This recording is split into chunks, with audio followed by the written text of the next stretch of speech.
Hello, my name is Mathias Levy-Noguères, and I work in the social economy for the housing sector.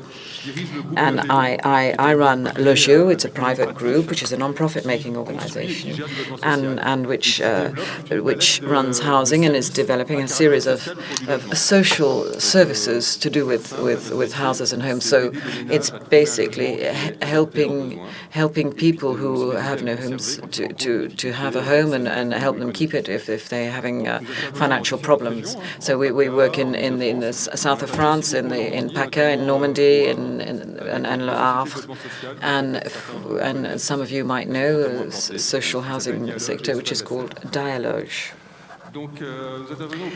Now, we also work with different public entities, people who have people who are having problems finding homes, and people here in this conference, people who are dealing with the laws relating to this. I'm going to be talking to you about my experience and access to housing and the right to have a good housing. So, housing is a fundamental right. It is to do with safety, it's to do with people's integrity, and it is the basis of socialization. So we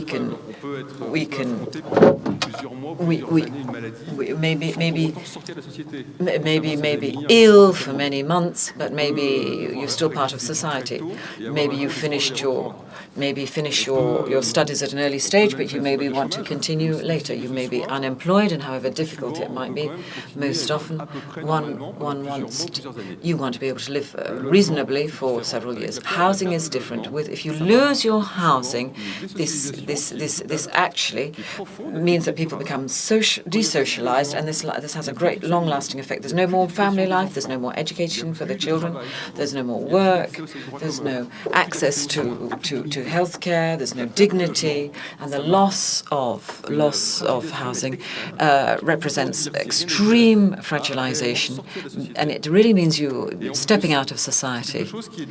And it's something that has a lasting effect. Once people in the street, once they no longer have housing, it is a long process to get back into housing. You have to learn to pay for rent, manage your housing, manage a budget. And it's a procedure which involves a lot of time.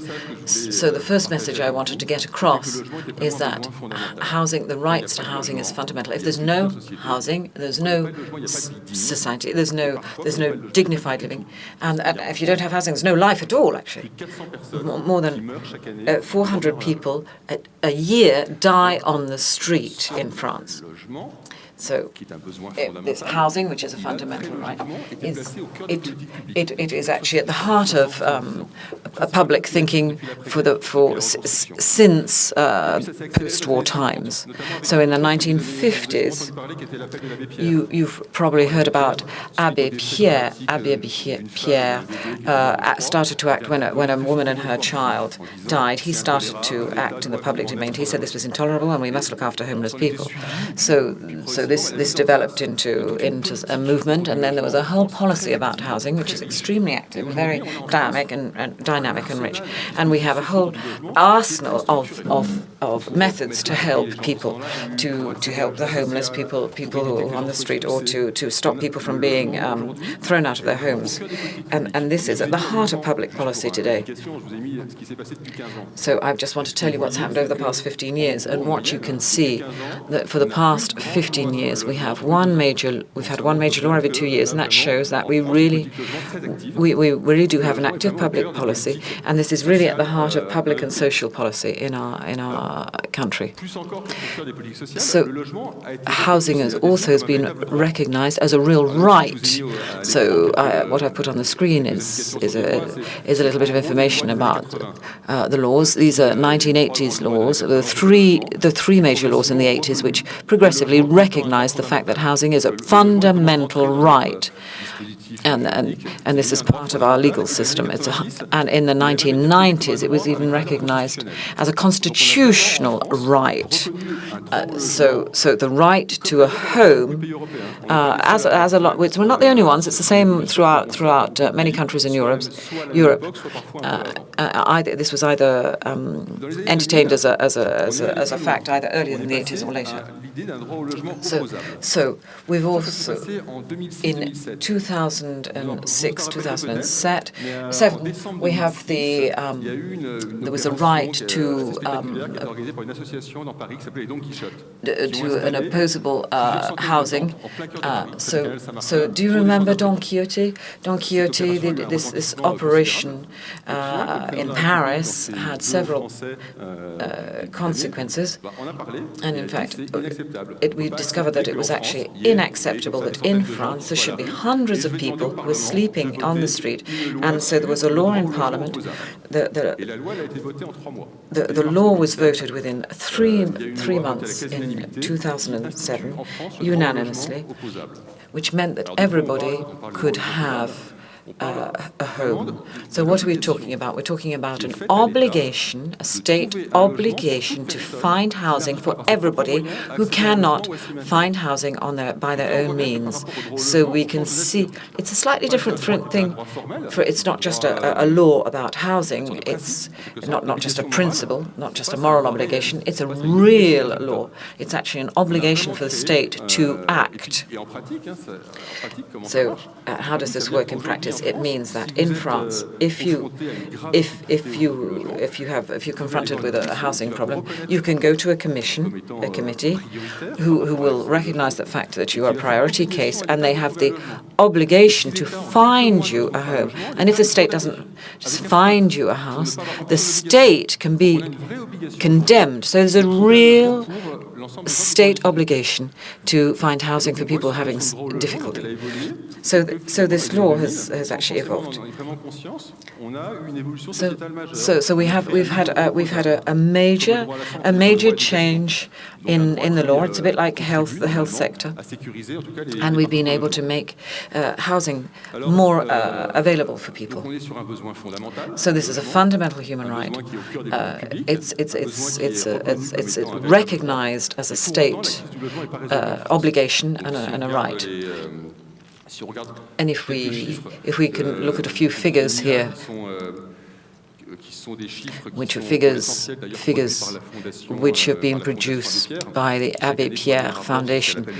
They produce a report about people with poor housing requirements, and we've seen that out of the 150,000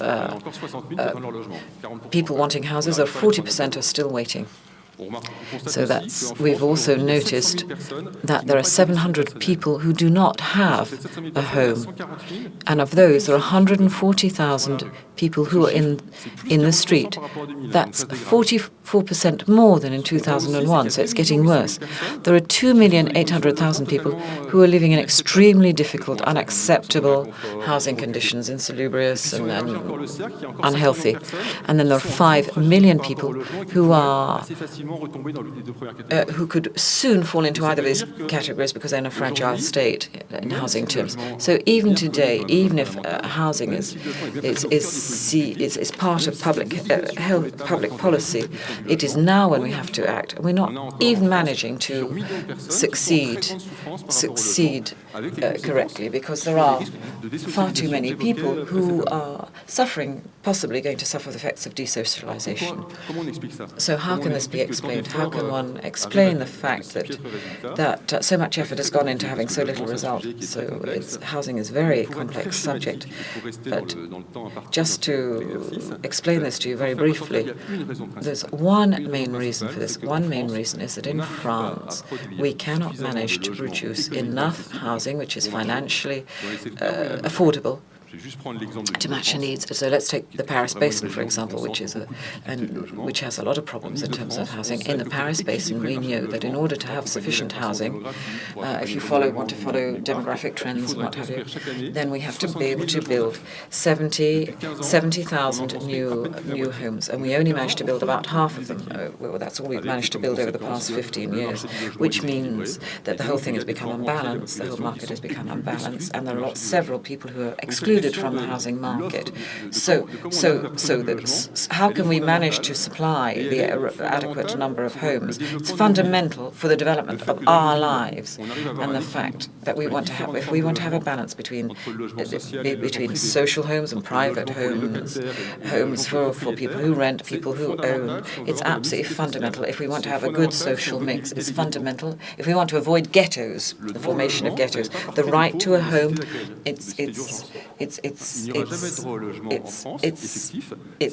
we will never be able to have it effective if we cannot manage to balance these housing requirements in our towns. And I think we have to be demanding and make sure we have a social mix. So in some areas this is achievable, but unfortunately in the largest metropolises, as Paris, for example, we just simply can't do it, and we're not producing sufficient housing supplies. So to conclude,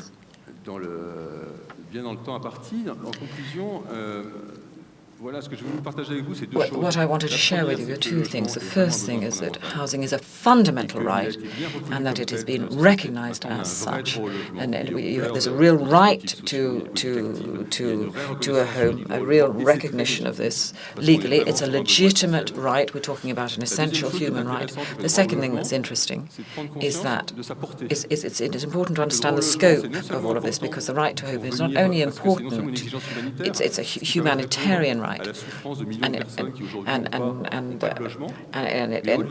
to match the demands of these people who are homeless, but it's also a right which will restructure the society. When you recognize the right to a home, you're also making a choice about a certain vision of living together, a certain vision of the towns in which we live, so a vision of our society. And this is the richness of the question of housing, and